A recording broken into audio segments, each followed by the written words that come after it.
Why is there a Guy Fawkes Street in Salford? Why would people think that Guy Fawkes stayed at a pub here in Altrincham? And what's Ordsall Hall got to do with it? A cave near the River Irwell named after a Norse god? What's that got to do with Guy Fawkes? Guy Fawkes was a nobody before the Gunpowder plot. So there was no Guy Fawkes Street here in 1605. So we're going to have to go somewhere else to unravel this mystery. Remember the 5th of November, the gunpowder treason and plot. We all know that old story. Someone once said that Guy Fawkes was the only person to ever enter Parliament with honest, noble intentions, a clear agenda, and the resources to see it through. But did you know that Guy Fawkes might have stayed at this pub here in Altrincham? Altrincham has been around a long, long time, but everywhere has really, hasn't it? It's a market town, and that's something special. Not every town is allowed to have a market. It's now part of Greater Manchester, England, south of the River Mersey in the historic county of Cheshire. It's only about 8 miles from Manchester. There's evidence of prehistoric people here, and the Anglo-Saxons, and a Roman road cuts through town. The earliest documented reference to the town is from 1290, when it was granted its charter as a free borough by Baron Hayman de Massey V. I was digging around in the history of this area, and this story caught my attention. The Old Market Tavern that stands in Altrincham's historic Old Marketplace was formerly known as the Unicorn Hotel. The inn was run by the Eaton family from around 1600, possibly earlier to 1675. But this really caught my attention. Did Guy Fawkes visit the Unicorn Inn? Local historian Alfred Ingram wrote, "It is a matter of surmise whether Guy Fawkes, after having been wounded at the little affair at Malpas, stopped at that ancient and still celebrated hostelry, the Unicorn, to refresh the inner man. Most probably he did, and drowned the sense of his injuries in libations of choicest canary." I think I know what libations of choicest canary mean, but it's one I've never heard before. But what's that all about? Guy Fawkes in Altrincham? 1605. 400 odd years ago. It's a long, long time ago. Can you imagine what this place must have looked like then? But this place was still a community then. The first recorded pub was in 1600, and that lines up with Guy Fawkes' time. So why would people say he stayed at the Unicorn Pub? The notion comes from a novel written by William Harrison Ainsworth in 1840. His work was published alongside Charles Dickens and Oscar Wilde. He was actually the best-selling author of his time, but his work has not stood the test of time, and today it is largely forgotten. The Unicorn is not mentioned in the novel, but Altrincham is. Guy Fawkes is wounded in a sword fight, and they pass through Altrincham on their way to Salford. Harrison Ainsworth was born and raised in Manchester, and the story largely takes place in Manchester, Salford, and surrounding area. These places would have been well known to Ainsworth. The story starts at Manchester Cathedral with the execution of 2 Catholic priests. Now, don't worry, I'm not going to tell you the whole story, but this is something we've talked about here before. In 1641, Edward Barlow, who later became Father Ambrose Barlow, the patron saint of Manchester, was executed for being a Catholic priest. This was during the time of the Reformation, a dangerous time for Catholics. They stuck his head on a pike on top of the cathedral. We've done a video about it. Check the description for a link. Anyway, that's another story. At this execution in Ainsworth's novel, an old woman who is some sort of prophetess gets into trouble and falls into the River Irwell. Guy Fawkes saves her and brings her to a nearby cave. When they reach the cave, the old woman tells Guy Fawkes she was born at Hume Hall in Manchester. Welcome to Salford. This is the Irwell, the River Irwell. And we just crossed over this little footbridge here. And just here on the other side of that footbridge, on the other side of the Irwell, was Hume Hall. And she wants to get one last look at Hume Hall before she dies.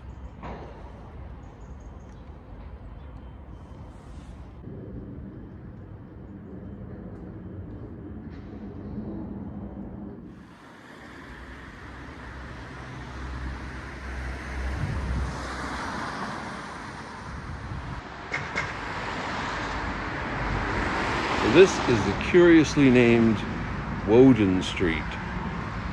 Now, why would there be a street in Salford named after a Norse god? Well, I suppose why wouldn't there be? There are stranger things. But why Woden? Of course, Woden is Odin. We know him as Odin. But the Anglo-Saxons and the Norse knew him as Woden. The reason there's a street called Woden Street is because just up here was Woden's den. And it was an ancient cave that was covered inside and out with ancient runes, R-U-N-E-S, runes, Norse symbols and Norse gods, Anglo-Saxon imagery, and Christian imagery as well. It was in the early 1800s, it was destroyed. The man that owned the land didn't want all these antiquarians coming around his land, disturbing his peace. And I think he owned quite a bit of land. It wasn't like they were in his backyard. And he destroyed it. One account says he blew it up with dynamite. And that was in the early 1800s. So that was in the time of William Harrison Ainsworth. He would have known this well because he just lived over that way a little bit on King Street in Manchester, just about a mile away. So he would have known this area along the Irwell, hanging out around here as a kid for sure. And that's how it ends up in the story of Guy Fawkes. It was inhabited for millennia, I guess. There's even evidence, well, of course we can't verify any of this, that it was inhabited by ancient man. There were prehistoric artifacts attributed to the cave, but of course we can't verify any of this because the cave was blown up in the early 1800s. So that's kind of before modern archaeological practices.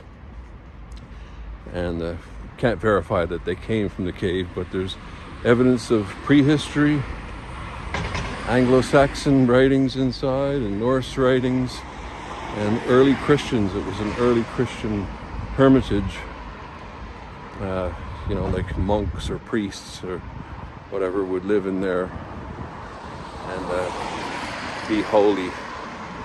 There are a whole bunch of Norse gods in this neighborhood. Here we got Freya Grove, and Freya may be the origin of Friday. Woden's Day, is the origin of Wednesday, and Freya may be the origin of Friday, Freya's Day. Freya and Frigg get mixed up in Germanic and Norse mythology, so we're not really sure if it's Freya or Frigg Day.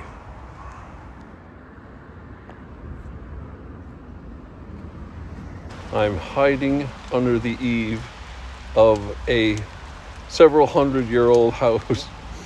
It's Ordsall Hall, and it's really pouring down now. A great deal of the story takes place here at Ordsall Hall in Salford, and it was all from the mind of William Harrison Ainsworth. He was a historical fiction writer, much like your Harlequin romance or your Mills and Boone writers of today. He was friends with Charles Dickens, contemporary with Charles Dickens. They were good friends, traveling companions. Probably should say that Dickens was his friend, because Ainsworth was the more popular author of his time. Although his work really hasn't stood the test of time, he outsold Dickens. He outsold the Dickens out of Dickens. He was very popular in his day.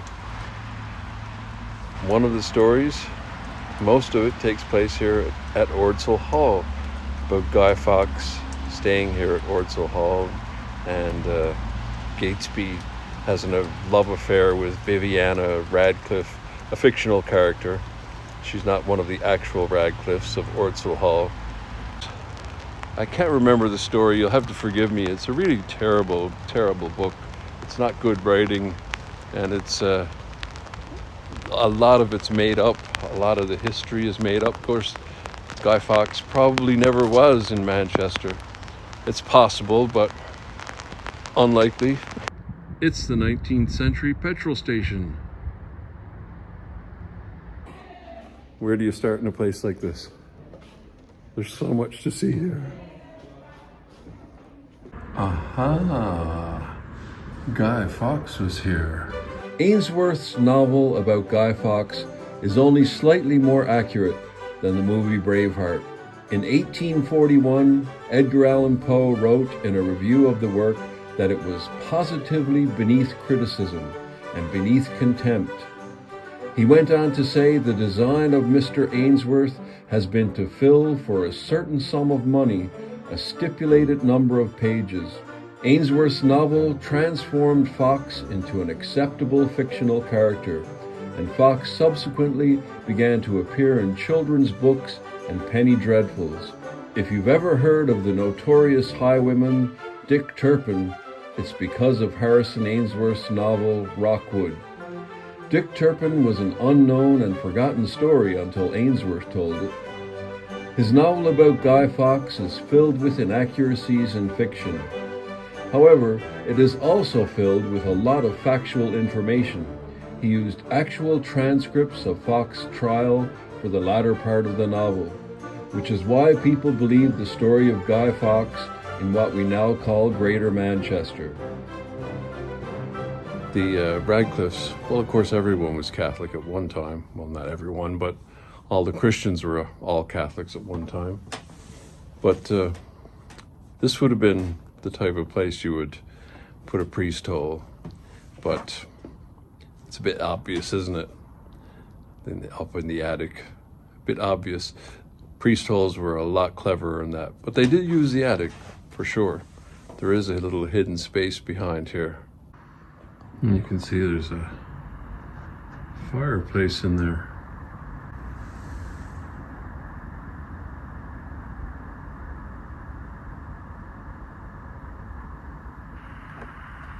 So what they would do is try and measure how big this space should be, and then measure how big it is.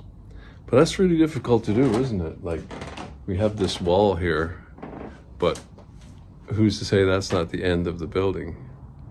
And if you punch through this wall,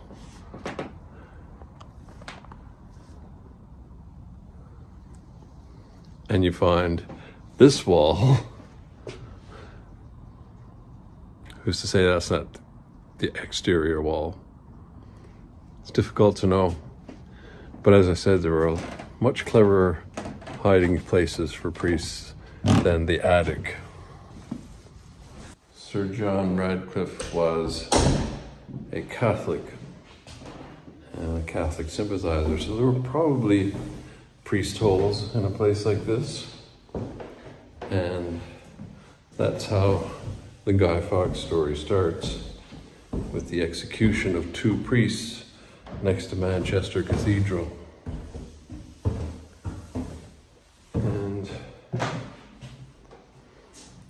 that would probably be why Ainsworth chose Ordsall Hall, because of the known Catholic sympathies at the time. But this place is absolutely, Amazing, fantastic building. You need to get here and check it out if you can if you're ever in Salford. And a lot of the story takes place here at Ordsall Hall. But of course it's all made up.